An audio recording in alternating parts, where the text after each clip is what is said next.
Mock drill, नागरिकों की सुरक्षा सुनिश्चित करने की मुहिम। केंद्रीय गृह मंत्रालय के निर्देश अनुसार देश भर में नागरिक सुरक्षा को मजबूत करने के लिए ऑपरेशन शील्ड नामक मॉक ड्रिल का आयोजन किया गया। इसी कड़ी में शनिवार को सूरत के उमरवाड़ा स्थित ग्लोबल टेक्सटाइल मार्केट में एक भयंकर हवाई हमले की परिकल्पना पर आधारित मॉक ड्रिल आयोजित की गई।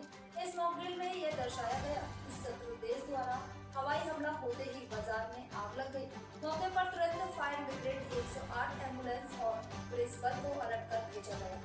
सायरन बजते ही व्यापारियों, ग्राहकों और आसपास के निवासियों को तुरंत सुरक्षित स्थानों की ओर भेजा गया। 79 घायलों को SMI-MER अस्पताल ले जाया गया। वहीं सामान्य रूप से 20 लोगों को नजदीकी सेफ हाउस में प्राथमिक चिकित्सा दी गई। Civil defence, SDRF, my Bharat के वॉलंटियर्स, NCC कैडेट्स और स्काउट्स एंड गाइड्स ने भी इस राहत एवं बचाव कार्य में सक्रिय भूमिका निभाई।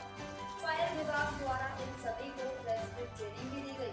मौके पर मेयर दक्षेश भवानी, जिला कलेक्टर डॉक्टर सौरभ पाठी, पुलिस कमिश्नर बाबांग जमीर और नगर आयुक्त शालिनी अग्रवाल पहुंचे और पूरी मॉक ड्रिल की निगरानी की। इस मॉक ड्रिल का उद्देश्य आपदा के समय नागरिकों और विभागों की तत्परता को परखना और उन्हें अधिक सतर्क बनाना था।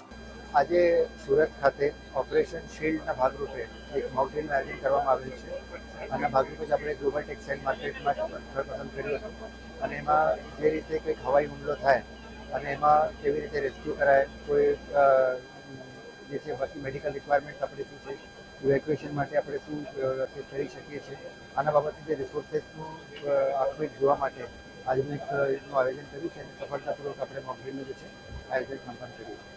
ભારત સરકારશ્રીની સૂચનાથી અને ગુજરાત સરકારશ્રીના માર્ગદર્શન હેઠળ આજે સુરત શહેરમાં ઓપરેશન શિલ્ડ અંતર્ગત મોક ડ્રીલનું આયોજન કરવામાં આવ્યું છે।